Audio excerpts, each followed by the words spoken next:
Hello everyone! Thank you for 500 plus subscribers. So today we're gonna celebrate with barbecue.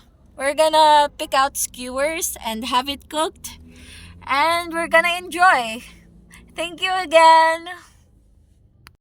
Here we go. Uy, mango floating ako. We're gonna sit here near the television. So this is what we have.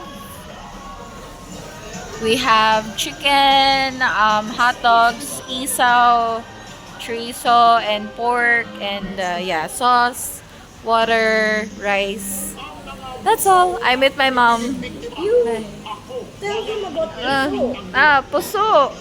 This is rice that is in a native young coconut leaves. young coconut leaves that are wrapped. So this puso.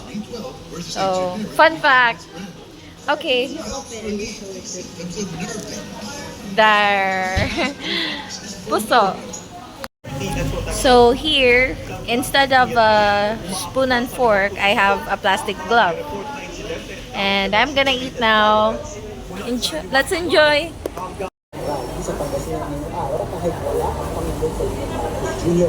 May tumulong tabi ng Vatican para sa diling ni Pope Francis. Kabilang ang mga taga-Pangasinan sa apektado ng isyong agawan sa teritoryo sa West Philippine Sea. Pakiusap nila sa mga butante huwag hayaang makontrol ng China ang Kongreso gamit ang mga manoy kanilang kandidato. Nababahala ang alyansa para sa bagong Pilipinas sa mga nailagtad sa pagdinig ng Senado na mali panghimasok ng Chinese Embassy sa halalat at sa hanay ng pamahalaan. Dahil mga Pilipino lang kanila ang may karapatang pumili ng pamumuno sa bansa. November 26, 2024, binanatan nila si BBM, binanggit pa yung tatay, the Marcoses, and blah blah blah, Senator Bongbong Marcos, ito yan, like father, like ito yung command, ito yung ma-amplify yung mga troll. Ginawa nga. Yung mga nakakita nito, maniniwala.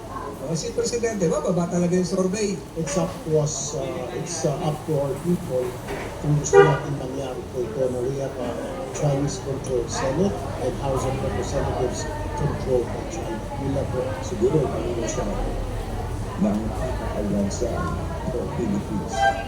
Importante ang sovereignty ng soberano ng Pilipinas at malinaw sa bawat isa dito maski nasa kwarto nito. But first things first, malaki sila, maliit tayo. It's actually scarier than we think.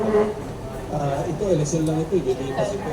Let's look beyond this election, May 2012 election. May sagot rin sila sa pula ni Vice President Sara Duterte na may bakit politika ang pagbibenta ng 20 pesos na bigas sa Visayas. Whatever timing it is, kahit last year pa yun, sasabihin na rin, nagtao sa election. A little treat for us. Happy 500 plus.